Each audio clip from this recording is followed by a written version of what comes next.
The waiting room of the Chicago Pediatric Audiology Clinic was loud, chaotic, and brightly colored.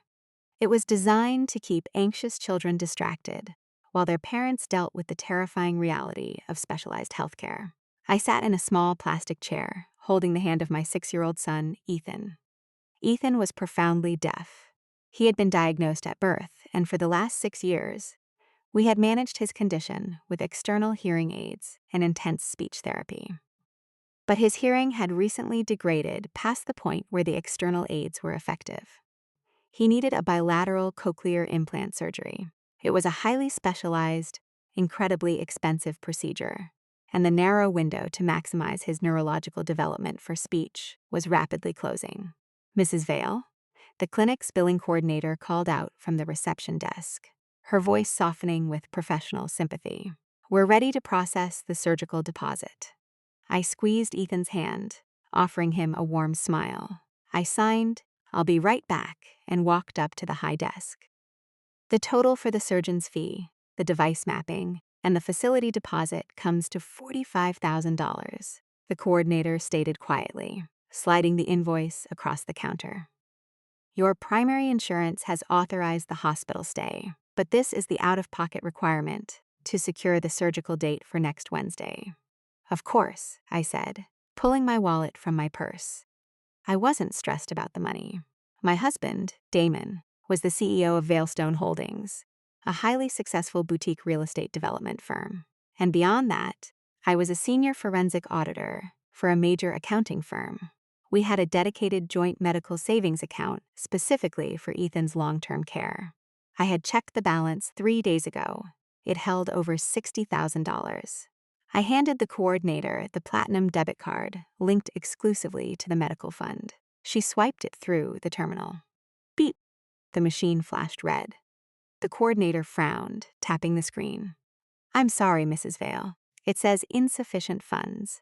"That's impossible," I replied smoothly, not yet panicked. "There's over $60,000 in that account. Could you try running it manually?" She typed the numbers in. The terminal paused, connecting to the bank server. "Beep, declined again," the coordinator whispered, looking uncomfortable.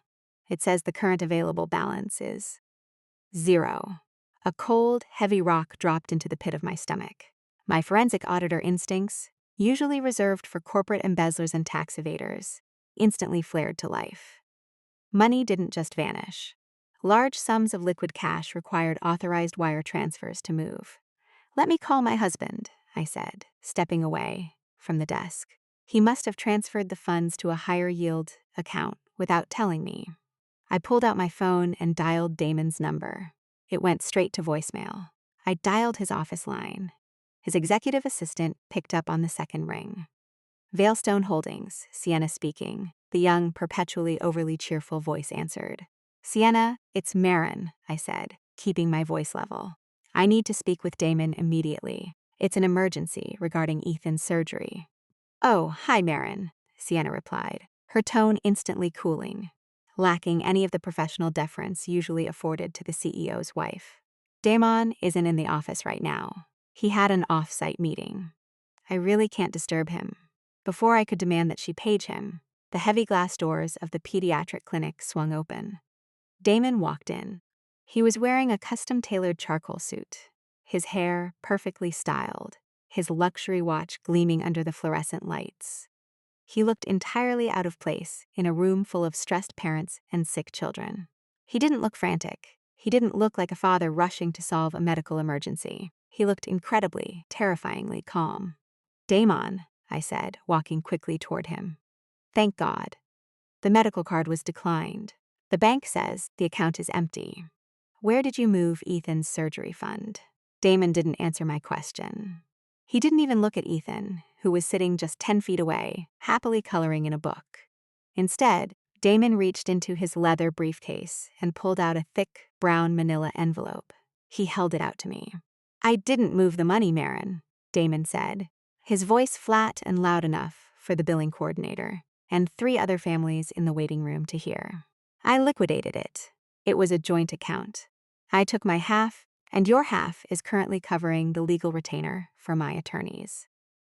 I stared at him, my brain completely short-circuiting. Legal retainer? Damon, what are you talking about? Ethan needs this surgery next week. I need that money. No, Ethan doesn't need a $45,000 luxury elective procedure, Damon corrected me callously. He has hearing aids. They work fine. You just want the surgery because you want him to be perfect. He's profoundly deaf. Damon, I hissed, grabbing his arm, trying to keep my voice down. His doctor literally mandated this. You stole our son's medical fund. Damon yanked his arm out of my grip. It's not stealing when it's marital property, Maren. Damon sneered. He shoved the manila envelope hard against my chest, forcing me to take it. Open it. My hands were shaking. I tore the flap of the envelope open and pulled out a thick stack of heavy watermarked paper. At the top, printed in bold, black letters, were the words, "Petition for dissolution of marriage." He was serving me with divorce papers, right here, in a pediatric clinic, on the day his disabled son was supposed to be scheduled for life-changing surgery. I am filing for sole possession of the Telluride Mountain Mansion, the investment portfolio, and 100% equity in ValeStone Holdings, Damon announced, completely indifferent to the horrified stares of the nurses and parents surrounding us. I am also formally waiving all parental rights and custody claims. I will pay standard state minimum child support, but I am not paying for specialized medical care, speech therapy, or elective surgeries. I stared at the papers, the words blurring together. My husband wasn't just leaving me. He was systematically amputating his disabled son from his financial responsibilities. You're abandoning him, I whispered, the sheer cruelty of it suffocating me. You're taking the house, the company, and the money, and you're just throwing Ethan away? I am a real estate developer, Maren, Damon stated coldly, adjusting his silk tie. I build things that appreciate in value. I am not going to anchor my financial future to a sinking ship. You wanted a special needs child. You pay for him.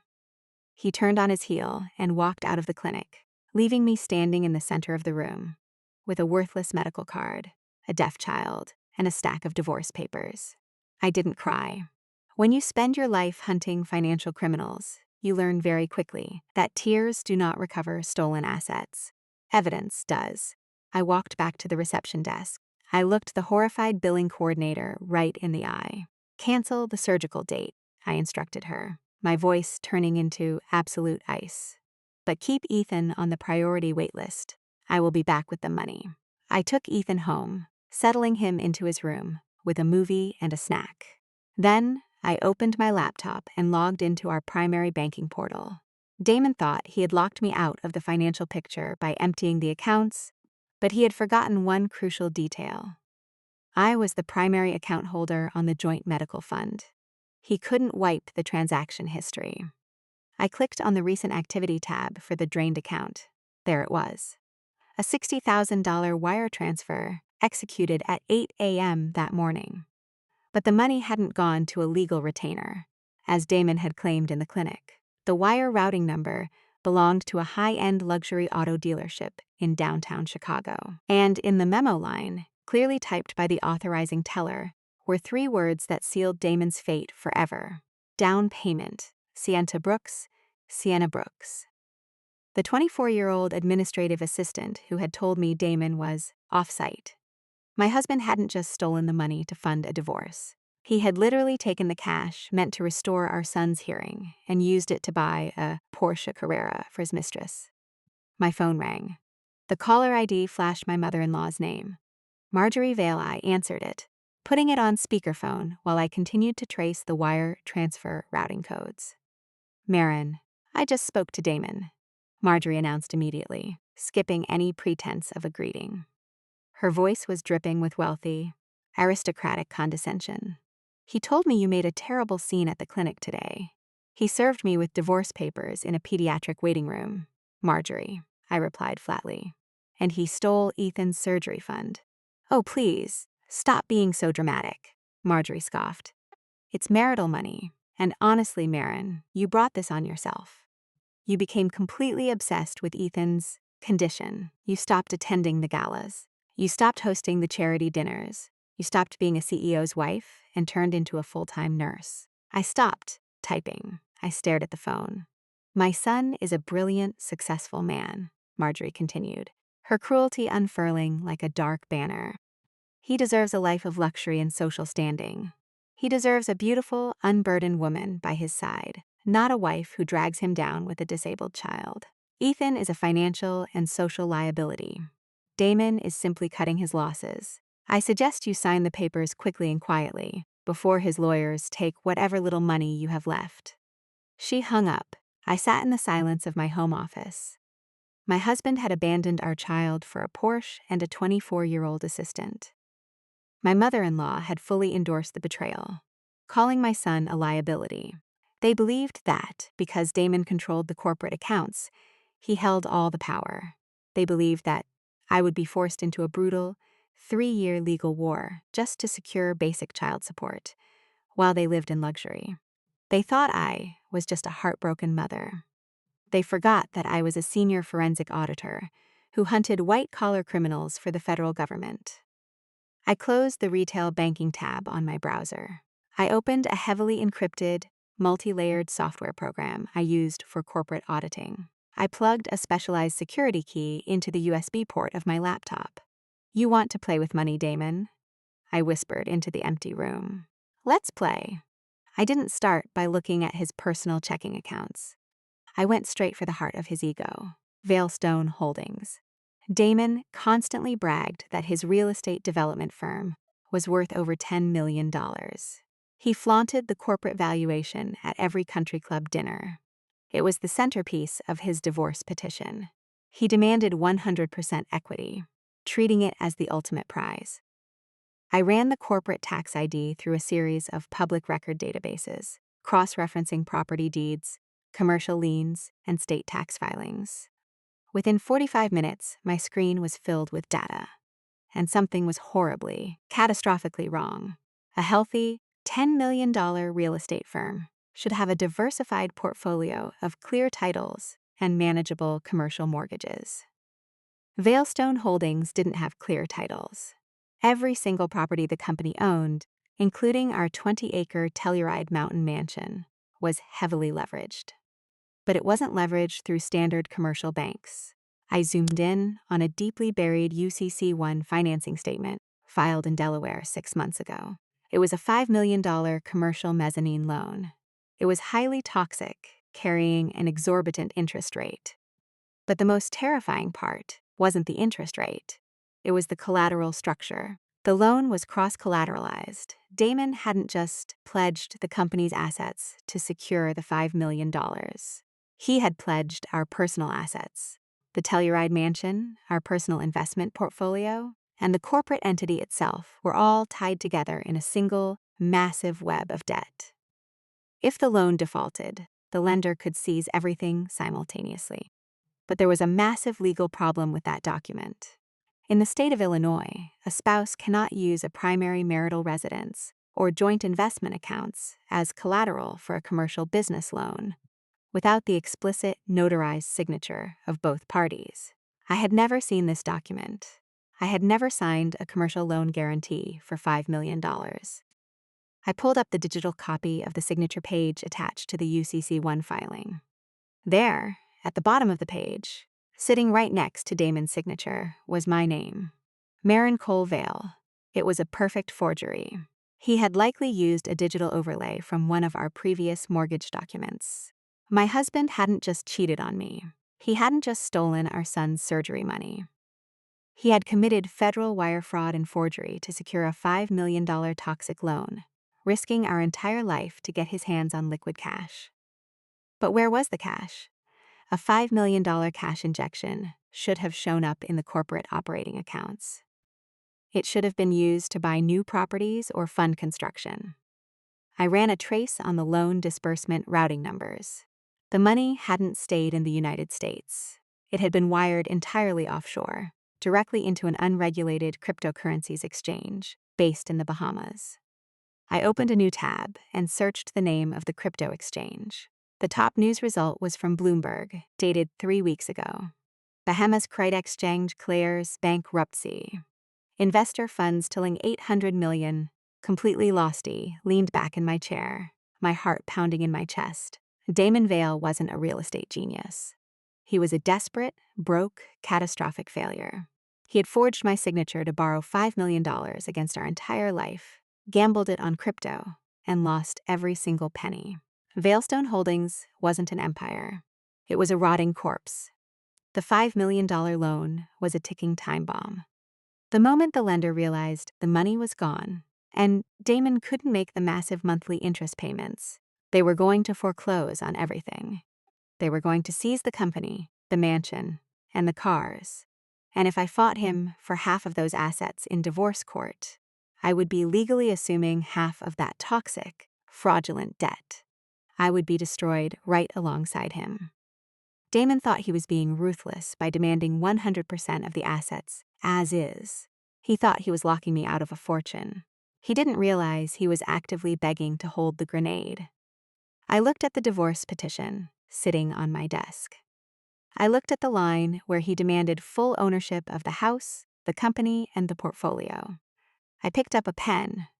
I wasn't going to fight him. I wasn't going to hire a shark lawyer to drag this out for 3 years. I was going to let him win. I was going to give him exactly what he wanted. And when the federal government finally came to collect, they would find Damon Vale sitting alone on his throne of ashes. The next morning, I sat in the plush, leather-bound office of Victor Hale. He was widely considered the most aggressive, ruthless divorce attorney in Chicago. Men feared him. Women paid him exorbitant retainers to completely dismantle their ex-husbands' lives. Victor sat behind his massive mahogany desk, reading through Damon's divorce petition. With every page he turned, his face grew redder with professional outrage. "This is completely absurd," Victor finally said, tossing the petition onto his desk in disgust. "He's demanding 100% of the marital assets, the Telluride mansion, the investment portfolio, and the entirety of ValeStone Holdings. And he wants to waive his parental rights to avoid medical bills for a disabled child. It's insulting. It's a slap in the face. Maren, I will drag this man through the mud. I will tie him up in discovery for 3 years. We are going to audit every single penny his company has ever made, and we are going to take half of his empire." "No," I said quietly. Victor blinked, confused. "Excuse me, I don't want you to fight him, Victor," I stated, leaning forward. "I want you to draft a settlement agreement, giving him exactly what he asked for. He gets the mansion. He gets the cars. He gets 100% of the company." Victor stared at me as if I had lost my mind. "Maren, you are an intelligent woman. You are a forensic auditor, for God's sake. Why would you surrender millions of dollars to a man who stole your son's surgery fund?" "Because," I replied, keeping my voice perfectly level, "my son needs cochlear implant surgery. If we enter a protracted 3-year legal war, Damon will freeze all liquid assets. He will stall the proceedings. Ethan will lose his critical developmental window.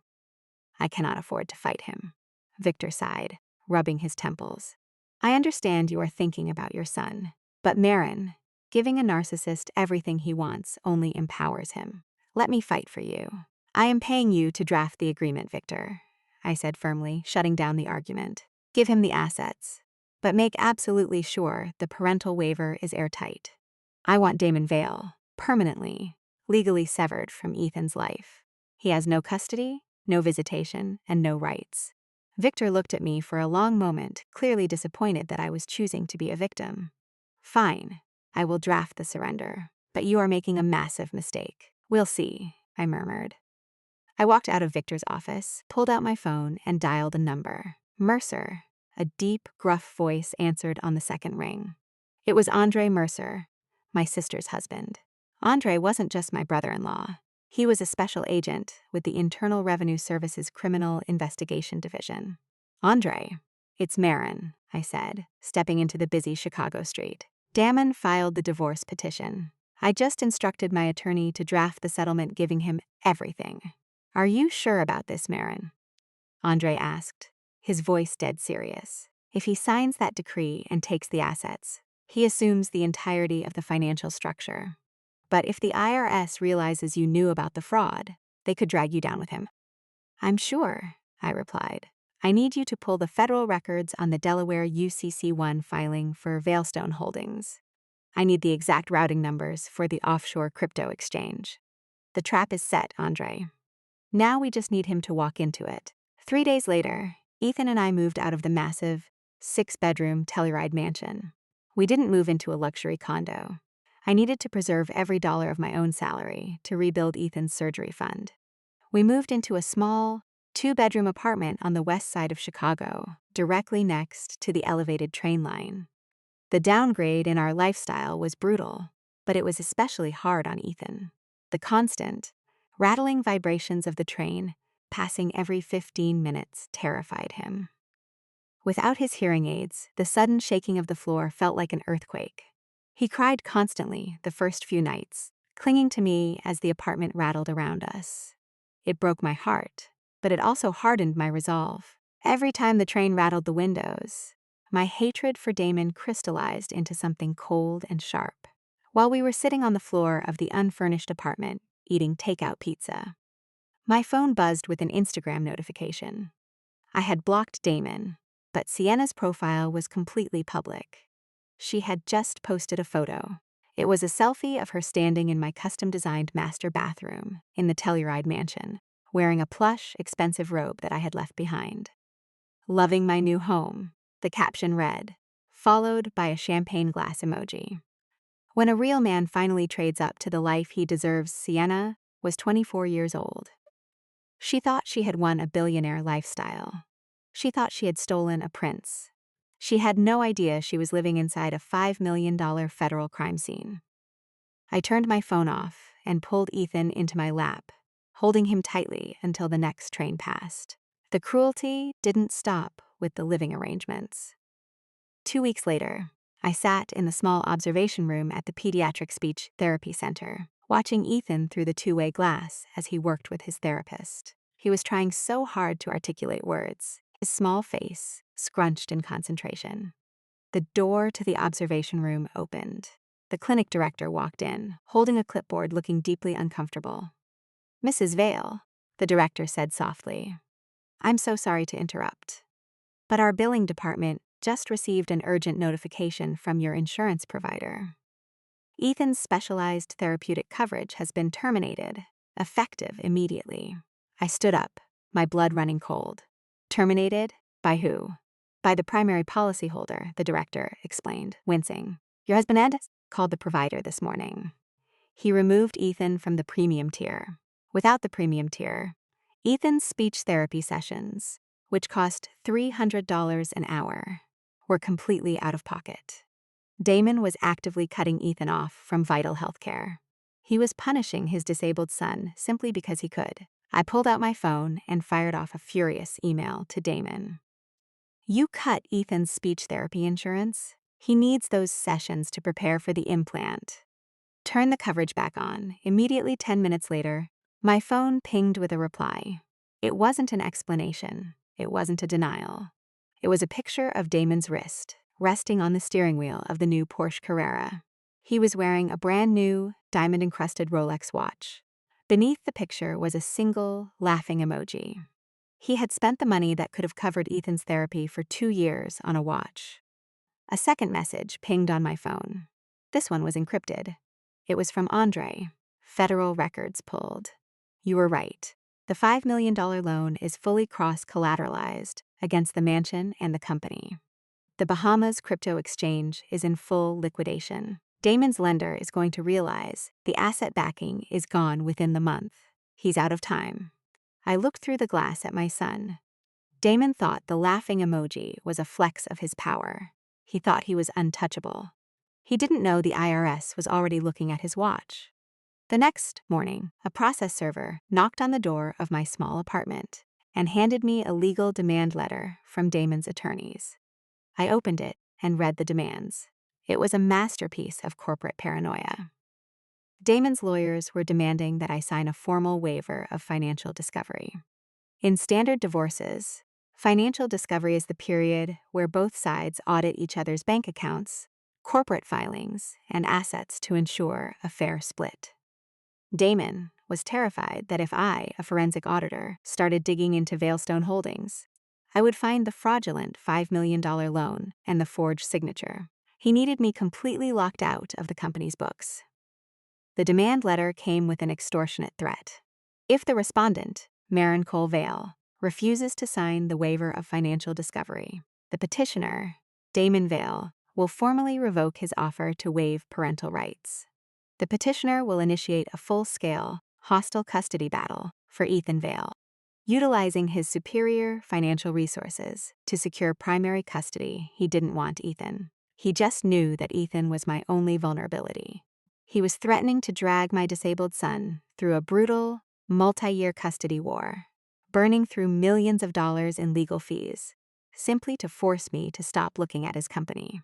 It was disgusting. It was evil. But for my plan to work, it was absolutely perfect. For the trap to hold up in federal court, I needed Damon to actively prove that he was hiding the liability from me. I needed the judge to see that Damon forced me to surrender my auditing rights. I didn't call my lawyer. I didn't send a professional reply. I opened my email and drafted a message directly to Damon. I made sure to sound panicked, desperate, and completely broken. Damon, please, don't do this. Don't take Ethan away from me. You know he needs me. I'll sign the waiver. I won't look at the company. I won't ask for the money. Just please, let me keep my son. I'm signing it right now. I printed the waiver, signed it with a shaking hand, making sure the signature looked rushed and erratic, and emailed the scanned copy directly to his lawyers. I had just officially, legally surrendered my right to investigate the financial health of the assets Damon was demanding to keep. The trap was primed. Damon and Marjorie must have been celebrating my apparent surrender, because 2 days later, they decided to twist the knife. I arrived at my office at the accounting firm on Monday morning to find a thick, cream-colored envelope sitting on my desk. The paper was heavy, expensive, and embossed with gold lettering. I opened it. It was a formal invitation to an engagement gala. Marjorie Vale cordially invites you to celebrate the engagement of her son, Damon Vale, to Miss Sienna Brooks. The gala was scheduled for next weekend at one of the most exclusive, expensive country clubs in Chicago. Marjorie had intentionally mailed the invitation to my office, ensuring my colleagues would see it. She wanted me humiliated in my professional environment. She wanted everyone to know that my husband had replaced me with a younger, prettier model, and that his family fully supported it. But it wasn't the cruelty of the invitation that caught my attention. It was the small, fine print at the bottom of the card. Event fully funded by ValeStone Holdings. Corporate Events Division. I stared at the fine print.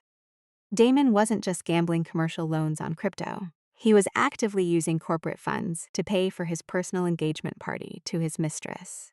In the eyes of the IRS, commingling corporate debt with personal luxury expenses wasn't just unethical. It was a massive, neon sign pointing directly to tax fraud. He was practically begging the federal government to audit him. I dropped the invitation into the shredder. That evening, as I was packing Ethan's backpack for his specialized school program, I realized something critical was missing. Ethan used a specialized, heavily modified tablet computer for his visual communication apps. It was an essential tool for his daily life, especially now that his hearing was deteriorating so rapidly. I searched the apartment for an hour before the realization hit me. In the chaos of moving out of the Telluride mansion, I had left the tablet sitting on the charger in Damon's home office. I didn't want to go back to that house. I didn't want to see Damon, and I certainly didn't want to see Sienna living in my space. But a replacement tablet cost $2,000, and I needed every penny for the surgery.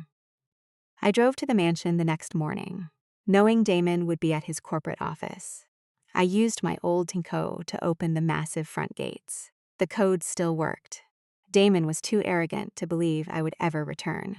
I walked through the heavy oak front doors into the grand foyer. The house was exactly as I had designed it, but it felt entirely contaminated. Empty champagne bottles littered the expensive living room rugs. Designer shopping bags from Prada and Gucci were piled carelessly on the custom dining table. "Can I help you?" a sharp, haughty voice called out. I turned around. Sienna was standing at the top of the grand staircase, wearing a silk slip dress and holding a cup of coffee. She looked down at me with an expression of pure, unfiltered triumph. "I'm here to get Ethan's medical tablet," I said coldly, not moving from the foyer. "It's in the home office." Sienna slowly walked down the stairs, trailing her hand along the banister like she owned the world. "You know, Maren." Sienna smiled, stopping a few steps above me to maintain her height advantage. "I was actually going to have one of the maids pack up the rest of your junk and leave it on the curb. It's really pathetic that you're sneaking back in here. Don't you have a tiny little apartment to go clean?" "The tablet, Sienna," I repeated, ignoring her pathetic attempt at dominance. "Go get it," Sienna scoffed, waving her hand dismissively. "But make it quick. Damon is having some very important investors over for dinner tonight, and I don't want the house smelling like desperation." I walked past her, suppressing the overwhelming urge to push her into the decorative fountain in the foyer. I opened the heavy doors to Damon's home office. It was a mess. Papers were scattered across the massive mahogany desk. Empty Scotch glasses sat on the credenza, and files were piled haphazardly on the leather chairs. I spotted Ethan's tablet on the charger in the corner. I walked over, unplugged it, and slipped it into my psst. As I turned to leave, my eyes swept across Damon's messy desk. Right in the center, sitting on top of a stack of blueprints, was a wire authorization form. My forensic auditor training kicked in instantly. You never ignore a stray financial document. I stepped closer to the desks and looked down at the paper. It was a request to wire $200,000 from the ValeStone Holdings operational account to an offshore entity in the Cayman Islands. But it wasn't the amount that made my blood run cold. It was the routing number of the receiving account. I had seen that routing number before. It was the exact same sequence used by the Bahamas crypto exchange that had gone bankrupt. Damon was desperately trying to funnel more operational cash offshore, attempting to recover the lost $5 million before the commercial lender found out the collateral was gone. He was robbing his own company's payroll accounts to cover his massive, fraudulent gambling losses. I pulled out my phone and took a high-resolution photo of the wire authorization form. "I said, make it quick, Maren," Sienna shouted from the hallway. I slipped the phone back into my pocket, grabbed the tablet, and walked out of the office. Sienna was leaning against the wall, sipping her coffee. "Did you find your little toy?" "I found exactly what I needed, Sienna," I replied, walking toward the front door. "Enjoy the house." "Oh, I will." She smirked, admiring the massive diamond engagement ring on her finger. "I'm going to redecorate the whole thing." I walked out of the mansion, got into my car, and drove away. I didn't feel angry anymore. I didn't feel humiliated. I felt the cold, terrifying thrill of the hunt. Damon had given me everything I needed. He had forged my signature. He had threatened me with custody to force a financial waiver. He had commingled corporate and personal funds. And now, he was actively attempting to execute further offshore wire fraud. When I got back to the apartment, I immediately sent the photo of the wire authorization to Andre through our encrypted messaging app. "He's moving operational funds offshore," I typed, trying to cover the crypto collapse. "The lender is going to trigger the default any day now, 10 minutes later," Andre replied. "I'm bringing the full federal dossier to your apartment tonight. It's time to review the kill shot." At exactly 9 p.m., a sharp, rhythmic knock sounded on the apartment door. I opened it to find Andre standing in the dim hallway. He was dressed in plainclothes, dark jeans, and a leather jacket, but he carried himself with the unmistakable heavy authority of a federal agent. Under his arm, he carried a thick, red file folder. I let him in, quickly locking the deadbolt behind him. Ethan was already asleep in his bedroom. The door closed to muffle the rattling of the elevated train. Andre walked straight to the small kitchen table, cleared away the remnants of dinner, and dropped the red folder onto the laminate surface. "I pulled the entire federal profile on Damon and ValeStone Holdings," Andre said, keeping his voice low. He opened the folder, revealing stacks of highlighted financial records, wire transfer logs, and encrypted tax filings. I pulled up a chair and leaned over the documents. "It's exactly what you suspected, Maren," Andre confirmed, pointing to the Delaware UCC-1 filing. Damon leveraged the Telluride mansion, your joint investment portfolio, and the entirety of ValeStone Holdings to secure a $5 million commercial mezzanine loan. It's a cross-collateralized nightmare. If he defaults on a single payment, the lender has the legal right to seize everything. And the money? I asked, looking at the wire logs I had photographed earlier. Gone?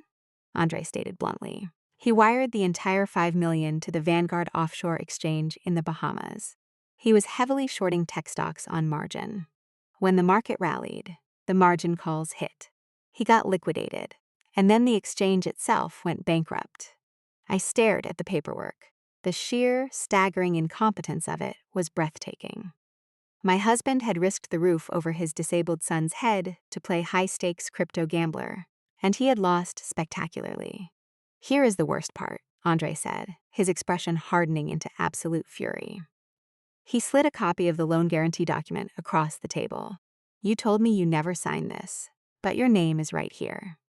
I looked at the signature. It was flawless, but as a forensic auditor, I knew what to look for. The pressure points, the ink distribution. It was a high-resolution digital composite. He forged it, I confirmed quietly. He needed my signature to encumber the primary marital residence, so he stole it. Andre crossed his arms over his chest. Maren, this is federal wire fraud, bank fraud, and forgery. If I take this file to the U.S. Attorney's office tomorrow morning, Damon will be arrested before lunch. The FBI will raid ValeStone Holdings. Sienna Brooks will be watching him get frog-marched out of his office in handcuffs. No, I said instantly, placing my hand flat over the file. Andre frowned. What do you mean, no? We have the kill shot, Maren. Let me pull the trigger. If you arrest him tomorrow, Andre, what happens to the $5 million debt? I asked, looking up at him. Andre opened his mouth, then closed it. He realized exactly what I was getting at. We are still legally married, I explained, tracing the forged signature with my finger. We do not have a finalized divorce decree. If the FBI raids him tomorrow, and the lender realizes the collateral is gone, the loan immediately defaults. Because my name is on this forged document, the lender will name me as a co-defendant in the civil asset seizure lawsuit. You can prove the signature is a forgery, Andre argued. Yes, after 3 years of brutal, expensive litigation in federal court, I countered, my voice tight with frustration. My personal bank accounts would be frozen during the investigation. My salary would be garnished. I wouldn't be able to pay for Ethan's cochlear implants. I would be dragged down with him while the lawyers fight over the wreckage of ValeStone Holdings. I cannot let that happen, Andre. Ethan doesn't have 3 years to wait for a judge to clear my name. Andre sighed, rubbing his jaw. So what is the play, Maren? Because if we wait too long, the lender is going to trigger the default on their own. They are already getting suspicious. The play is that Damon has to voluntarily, legally, and permanently assume the entirety of the debt, I stated, tapping the divorce petition sitting on the corner of the table. I need the judge to sign the final divorce decree. I need Damon on the public record demanding 100% of the assets. Because in the state of Illinois, when you demand all the assets as you also legally assume all the hidden liabilities attached to them. He's arrogant, Maren, Andre agreed. But he's not stupid. If he thinks you're surrendering too easily, he's going to get suspicious. If he realizes you know about the toxic debt, he'll try to split the company with you to share the liability. I know, I smiled, a cold, calculating expression. That's why I need to give him something to fight for. I need a distraction. The next morning, I called Victor Hale. Victor, I said, bypassing any greeting. I need you to draft a formal objection to Damon's settlement offer. Finally, Victor exclaimed, sounding deeply relieved. I knew you wouldn't just roll over. All right, what are we going after? The Telluride mansion? Half the corporate equity? No, I replied calmly. I still want you to give him the mansion, the cars, the investment portfolio, and the company. I want you to fight for the painting in the upstairs hallway. There was a long, profoundly confused silence on the line. The painting? Victor repeated slowly. Maren, you mean the massive, hideous abstract oil painting of the blue squares? The one your mother-in-law bought at that charity auction for $5,000. Yes, I confirmed. I hate that painting. Damon hates that painting. But I want you to file an emergency motion, claiming it has immense, irreplaceable sentimental value. Tell his lawyers I am willing to go to trial over that painting. Demand full ownership of it, or I will refuse to sign the final decree. Maren, this is insane, Victor argued. You're surrendering millions of dollars in real estate to fight over a piece of canvas that looks like a bruised blueberry. Draft the motion, Victor, I ordered, and make it aggressive. It was the perfect Trojan horse.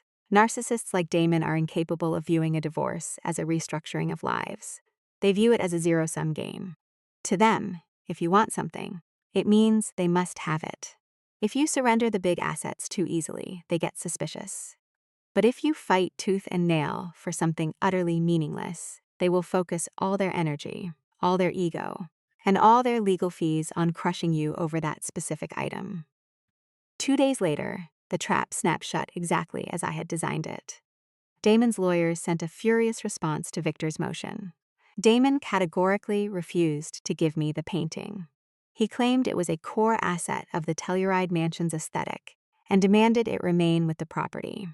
Over the next week, Damon burned through $30,000 in billable legal hours, filing injunctions, demanding appraisals, and fighting with absolute, vicious intensity to keep a painting he actively despised. He was so obsessed with winning the painting war and proving his dominance that he completely ignored the fact that I was quietly handing him the keys to a $5 million financial apocalypse. Finally, after a week of manufactured drama, I told Victor to concede. Tell them I give up, I instructed Victor. Tell them Damon can have the painting, the house, the company, the portfolio, everything. But the parental waiver remains absolute. No custody, no visitation, no child support beyond the state minimum. I want the final decree drafted and signed by Friday. On Thursday afternoon, a courier delivered the final divorce decree to my apartment. It was 80 pages of dense, aggressively worded legal text, entirely drafted by Damon's highly paid corporate attorneys. I sat at the kitchen table and read through the document line by line. It was exactly what I needed. Under the Division of Marital Assets section, Damon's lawyers had included an assumption of liabilities clause.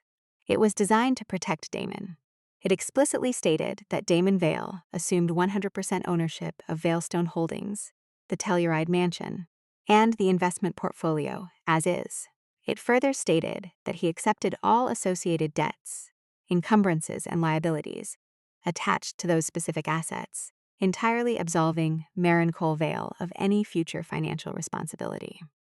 He thought he was being brilliant. By forcing me to waive financial discovery, he believed he had successfully hidden the $5 million loan from me. By including the as-is clause, he thought he was legally preventing me from ever returning to claim a share of his future wealth once he fixed the company's cash flow. He had essentially drafted his own federal death warrant and demanded that I sign it. I didn't sign it immediately. I took the thick stack of papers, put them in my briefcase, and walked down the street to a local coffee shop. Andre was already sitting at a back booth, nursing a black coffee. I slid into the booth opposite him and handed him the waiver of financial discovery I had signed 2 weeks ago, along with a printed copy of the threatening email Damon had sent me demanding I sign it. Andre reviewed the documents quickly. "This is it, Maren," Andre said, tapping the email. "This establishes coercion. He threatened you with a hostile custody battle over a disabled child to force you to waive your right to audit the marital assets. In the eyes of the IRS, this proves you were actively prevented from discovering the fraudulent $5 million loan." He pulled out a blue federal form from his jacket pocket and slid it across the table. "Form 8857, Andre stated. "Request for innocent spouse relief. You qualify perfectly. Damon committed the fraud without your knowledge. He forged your signature. And he used extortion to prevent you from discovering the hidden liability during the divorce proceedings. The moment you file this, the IRS legally severs you from the $5 million debt. They will pursue Damon for the entirety of the fraud." I took the blue form. I had spent my career helping other people file these forms. analyzing the financial wreckage left behind by abusive, fraudulent spouses. Now, I was filling one out for myself. When do I file it? I asked. You don't. Andre smiled, a grim, dangerous expression. I already filed it internally within the Criminal Investigation Division, but the system trigger is currently on hold. It requires the final judicial authorization of the divorce decree to take effect. Andre leaned forward, his voice dropping to a whisper. Tomorrow morning, you go to court, Andre instructed. You stand in front of Judge Evelyn Hart. You let Damon gloat. You let him take the house, the company, the cars, and the painting. You let him sign his name on the public record, formally assuming all assets and liabilities. The second Judge Hart strikes the gavel and the decree becomes a legally binding court order, you text me. And then, I asked, feeling the adrenaline begin to surge through my veins. And then, Andre promised, I hit the button. The innocent spouse relief becomes active, shielding you completely. And the IRS asset freeze drops on Damon Vale like a concrete vault. He won't even make it out of the courtroom before he's bankrupt. I nodded, sliding the papers back into my briefcase. That night, back in the small apartment, I put Ethan to bed. I sat on the edge of his mattress, watching his small chest rise and fall as he slept peacefully despite the rumble of the train outside. I gently brushed his hair back from his forehead, looking at the small space behind his ear where the cochlear implant would soon be. I've got you, baby, I whispered in the dark. I'm going to get the money back. You're going to hear my voice. I walked out into the kitchen. The final divorce decree sat on the table, waiting for my signature. I picked up my pen. I flipped to the very last page. Damon had already signed it. His signature was large, arrogant, and aggressive, taking up half the page. I signed my name below his. It was small, precise, and entirely legitimate. But I didn't stop there. Right beneath my signature, in tiny, almost unnoticeable handwriting, I wrote a string of 9 alphanumeric characters. Ref 8857. See, it wasn't a legal requirement. It was a federal reference code linking the document directly to the active innocent spouse relief application, sitting on Andre's desk at the IRS Criminal Investigation Division. It was a hidden tripwire, written directly onto the document that Damon believed was his ultimate victory. I closed the thick folder. I turned off the kitchen light. I didn't sleep that night. I didn't feel anxious or scared or sad. I felt a terrifying, absolute calm. The kind of calm a forensic auditor feels right before they hand a grand jury the final piece of evidence that sends a white-collar criminal to federal prison. Damon wanted everything. He wanted the empire, the luxury, and the total destruction of my life. He had abandoned his disabled son to finance an affair. Tomorrow morning, in front of a judge, I was going to give him exactly what he asked for, and it was going to destroy him. At 8:30 a.m. on Friday, I walked up the massive stone steps of the Richard J. Daley Center in downtown Chicago. I was wearing a tailored navy blue business suit. My hair was pulled back into a severe, flawless bun. I carried a single red folder containing the signed divorce decree. I didn't look like a heartbroken, discarded wife. I looked like a federal prosecutor arriving for an execution. Victor Hale met me in the hallway outside courtroom 402. You look terrifying, Maren, Victor noted, adjusting his tie nervously. Are you sure you want to go through with this? This is your absolute last chance to contest the asset division. Once Judge Hart signs the decree, you can never reopen the financial settlement. He gets the company. He gets the house. You walk away with nothing. I am completely sure, Victor, I replied calmly. The heavy wooden doors of the courtroom swung open. Damon walked out into the hallway. He was flanked by his 3 expensive corporate attorneys. He was wearing a bespoke suit, looking incredibly smug and victorious. Behind him walked Sienna Brooks. She was wearing a tight, expensive white dress, a clear mocking symbol of her impending status as the new Mrs. Vale. She clung to Damon's arm, flashing the massive diamond engagement ring at me as they approached. And walking behind them, looking down her nose at the rest of the world, was my mother-in-law, Marjorie. They had brought an audience. They wanted witnesses to my humiliation. They wanted to watch me formally surrender the empire to them. Good morning, Maren. Damon smiled, stopping a few feet away from me. His voice dripped with arrogant condescension. I see you managed to drag yourself out of the slums for the hearing. Have you signed the decree? I have, I replied, holding up the red folder. Excellent. Damon smirked, adjusting his cuffs.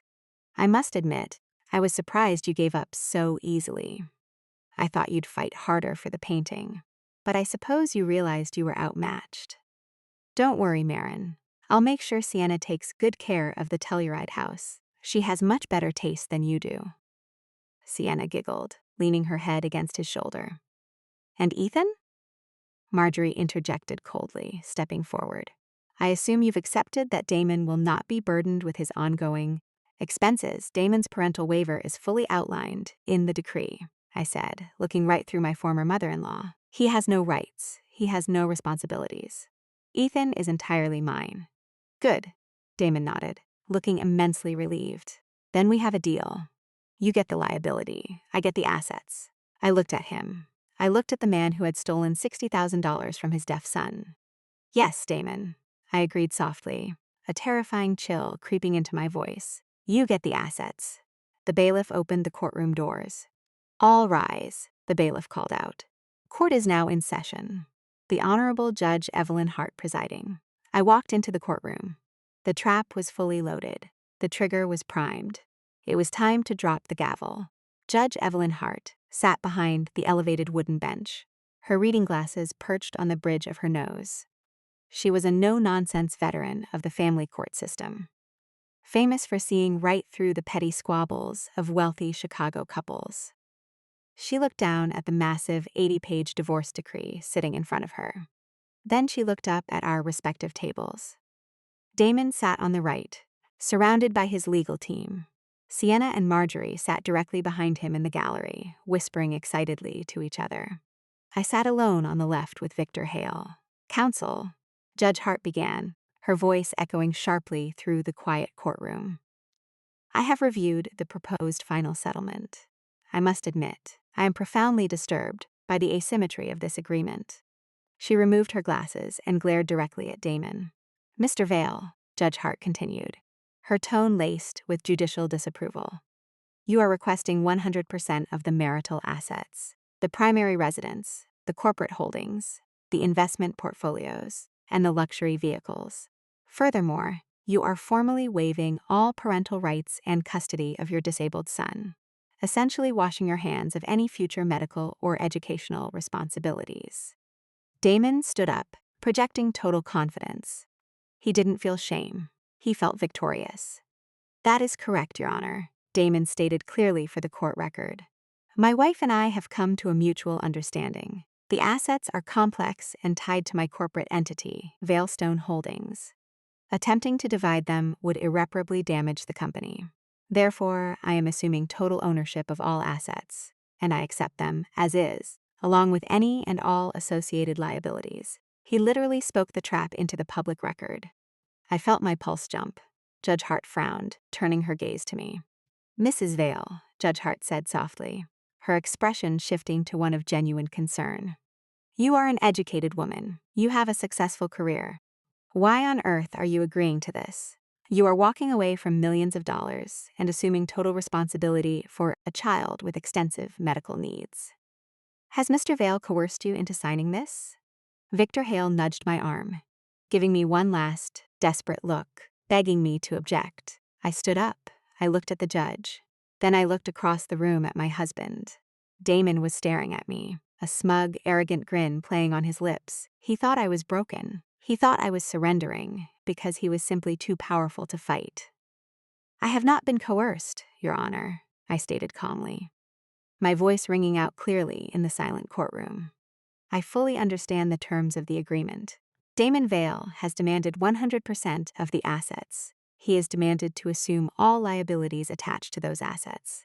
And he has demanded to sever all ties to our son. I picked up the red folder containing the signed decree and handed it to the bailiff, who walked it up to the bench. I am voluntarily giving him exactly what he asked for, Your Honor, I confirmed.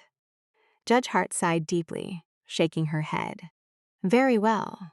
If you are certain, Mrs. Vale, I cannot force you to litigate. The court finds that the settlement agreement has been entered into voluntarily by both parties. She picked up her pen. She signed the final page of the decree. She picked up the heavy wooden gavel and struck the sound block. Bang, the marriage between Damon Vale and Maren Cole Vale is hereby dissolved, Judge Hart declared. The settlement decree is now a legally binding final order of the court. We are adjourned. Judge Hart stood up and walked out of the courtroom. The moment the door closed behind her, the opposing table erupted in celebration. Damon laughed, high-fiving his lead attorney. Sienna squealed with delight, running up to the legal barrier to hug him. Marjorie clapped her hands, looking at me with pure, unfiltered malice. Well, Damon sneered, walking around his table and approaching me. That was easier than I thought. I almost feel bad for you, Maren. You walked in here with a millionaire, and you're walking out with nothing but a deaf kid and a tiny apartment. Victor Hale began packing his briefcase, shaking his head in disgust.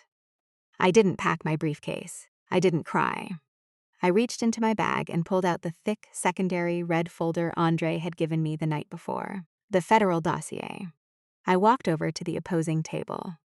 Damon's lead attorney, a man who charged $1,000 an hour to draft extortionate contracts, was snapping his briefcase shut.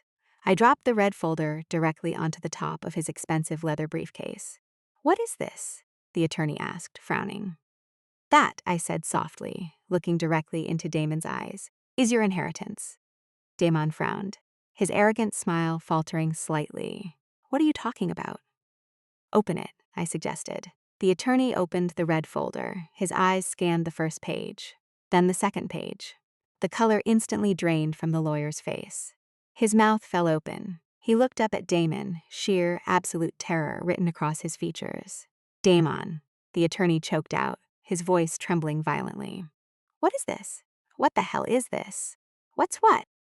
Damon demanded, snatching the folder from his lawyer's hands. He looked at the papers. He saw the Delaware UCC1 filing. He saw the $5 million loan. He saw the cross-collateralization clauses, tying the mansion and the company to the toxic debt. You didn't really think I wouldn't audit the company before signing away my rights, did you? I asked, my voice dropping to a terrifying, surgical coldness. I'm a forensic auditor, Damon. I find hidden money for a living. You forged my signature to secure a $5 million loan, and then you blew it all on an unregulated crypto exchange that went bankrupt 3 weeks ago. Damon stood frozen, the papers shaking in his hands. The reality of what had just happened was crashing into his brain, but he still couldn't fully process the magnitude of the trap. So what? Damon snapped, trying desperately to regain control. So what if I took out a loan?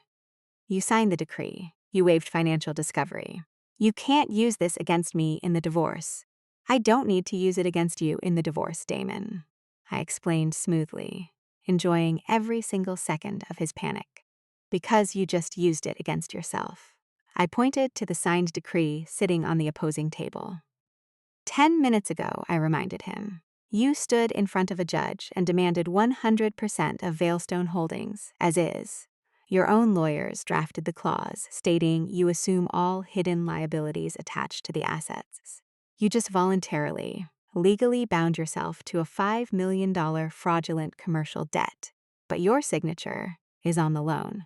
Damon yelled, panic fully setting in. If the bank forecloses, they take you down too. You're legally liable. No, I'm not. A deep voice boomed from the back of the courtroom. Everyone turned. Andre Mercer was walking down the center aisle of the courtroom. He wasn't wearing plainclothes anymore. He was wearing an immaculate federal suit, and clipped to his belt was a heavy gold badge. IRS Criminal Investigation Division.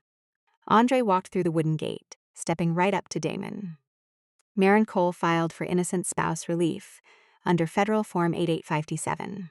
Andre stated, his voice echoing with absolute authority. Her application included proof of your forged signature and proof that you used the threat of a hostile custody battle to coerce her into waiving financial discovery to hide your crimes. The moment the judge signed that decree, the IRS system approved her relief. Andre pulled a thick stack of federal warrants from his jacket pocket. Maren is fully shielded from the $5 million debt. Andre continued, handing the warrants to Damon's horrified attorney. You, however, are not. The commercial lender realized the asset backing was gone this morning. They triggered the default, and because you commingled corporate debt with personal assets, like the down payment for a Porsche Carrera, the IRS has initiated a full criminal investigation. Damon stared at Andre, his mouth opening and closing like a suffocating fish. As of 3 minutes ago, Andre announced, delivering the final, fatal blow. The federal government has frozen every single bank account tied to your social security number. ValeStone Holdings is under federal seizure. The Telluride mansion is a crime scene, and the Porsche Carrera has been impounded. Sienna Brooks, standing behind Damon, let out a sharp, hysterical scream. My car, Sienna shrieked. What do you mean my car is impounded? It's in my name. It was bought with stolen medical funds and fraudulent loan disbursements, ma'am. Andre replied coldly. It is federal evidence. I suggest you start walking, because your Uber account is likely frozen too. Sienna stared at Andre. She looked at Damon, who was physically swaying on his feet, sweating through his custom suit. She realized, in an instant, that the billionaire prince she had stolen was actually a bankrupt federal criminal. You lied to me, Sienna screamed at Damon. You said you were a millionaire. You said she was just a crazy bitch who wanted your money. With a vicious, furious motion, Sienna ripped the massive diamond engagement ring off her finger. She threw it as hard as she could. The heavy ring hit Damon directly in the chest and bounced onto the courtroom floor. Sienna didn't look back. She turned and sprinted out of the courtroom, her high heels echoing frantically down the hallway. Marjorie Vale, who had been sitting in stunned silence in the gallery, finally processed the destruction of her family's empire. Her eyes rolled back in her head, and she collapsed in a dead faint across the wooden pews. Damon didn't check on his mother. He didn't run after his mistress. He fell to his knees on the courtroom floor, staring at the IRS warrants scattered across the table. He was completely, utterly ruined. He had no company, no house, no cars, and no money. He was facing $5 million in toxic debt and 10 years in federal prison. He looked up at me. Tears were streaming down his face. The arrogant CEO was gone, replaced by a pathetic, begging coward. Maren, please, Damon wept, crawling slightly toward me on his knees. Please, you have to fix this. You're a forensic auditor. You know how to untangle this. We can go back to the judge. We can tear up the decree. We can share custody of Ethan. He needs his father, Maren. I'll be a good dad, I promise. He was trying to use the disabled son he had just formally abandoned as a bargaining chip to save himself from federal prison. It was the most repulsive thing I had ever witnessed. I looked down at the man I had spent 10 years of my life building up. Ethan doesn't need a father who steals his surgery money to buy a Porsche for a 24-year-old, I said softly, my voice completely devoid of pity. And you can't tear up the decree, Damon. You waived your parental rights on the public record, which means you no longer have any legal access to Ethan's medical trust. Damon froze, his tear-streaked face contorting in confusion. What medical trust? My grandfather set up a $2 million blind medical trust for Ethan when he was born, I revealed, delivering the final, poetic justice. It unlocks when he requires major surgery. But the trust rules explicitly stated that both parents had to sign off on any disbursements. I couldn't access it because I knew you would drain it to cover your margin calls. I needed you legally severed from Ethan's life before I could open the account. Damon stared at me, sheer horror washing over him. He hadn't just assumed $5 million in toxic debt. He had voluntarily surrendered his legal right to access $2 million in clean, protected cash. You set me up, Damon choked out, realizing the absolute perfection of the trap. You let me take the company. You let me take the house. Just so you could get sole custody and the trust fund. I didn't set you up, Damon. I corrected him calmly. I just gave you exactly what you demanded. I picked up my briefcase and turned toward the door. Maren, please, Damon screamed, his voice breaking in absolute despair. You can't leave me like this. You took everything. I stopped at the heavy wooden doors of the courtroom. I looked back at the pathetic, broken man kneeling on the floor, surrounded by federal agents. "I didn't take anything," I replied, the absolute truth ringing in the air. "You got the house, the cars, and the company, just like you wanted. I get the son." I smiled. "It's a fair trade." I pushed the doors open and walked out of the courthouse, stepping into the bright, freezing sunlight of the Chicago morning. I was free. 1 year later, the wreckage of ValeStone Holdings had been completely swept away. Damon Vale was sentenced to 7 years in federal prison for wire fraud, bank fraud, and forgery. The Telluride mansion was seized by the bank and auctioned off at a massive loss. The Porsche Carrera was sold at a police auction. The massive abstract painting of the blue squares, the one Damon had burned $30,000 in legal fees to win, was appraised by a federal auctioneer and valued at exactly $0. Sienna Brooks had tried to sell her story to a tabloid, but nobody cared about a mistress who unknowingly dated a broke fraudster. She was currently working as a receptionist at a mid-tier real estate firm, struggling to pay off the credit card debt she had accumulated while pretending to be a billionaire's fiancé. As for Marjorie Vale, the social humiliation of her son's federal conviction resulted in her permanent expulsion from the Chicago Country Club circuit. She moved to a small condo in Florida and refused to answer her phone. I didn't stay in the apartment next to the train line. Using the capital I had saved from my own salary and completely unburdened by Damon's toxic debt, I opened my own firm, Cole Forensic Auditing. Within 6 months, I had major corporate clients hiring me to dismantle fraudulent financial structures. I built a real empire entirely on my own name. But my greatest victory didn't happen in a boardroom or a courtroom. It happened on a quiet Tuesday morning in the living room of our new house in the suburbs. Ethan was sitting on the rug, playing with his toys. He was wearing 2 small, sleek cochlear processors behind his ears. The surgery had been completely covered by the medical trust, and the rehabilitation had been intense, beautiful, and profound. I sat on the sofa, watching him. "Ethan," I said softly at a normal conversational volume. He didn't have his back turned to me, but he stopped playing. He turned his head, his eyes widening in recognition of the sound. He dropped his toy, stood up, and ran across the room, throwing his arms around my neck. He didn't sign the words. He pressed his face against my shoulder, and with a voice that was still learning the shape of sound, he spoke the words out loud. "I love you, Mom." I closed my eyes, tears streaming down my face, holding the only asset in the entire world that actually mattered. I didn't fight for the mansion.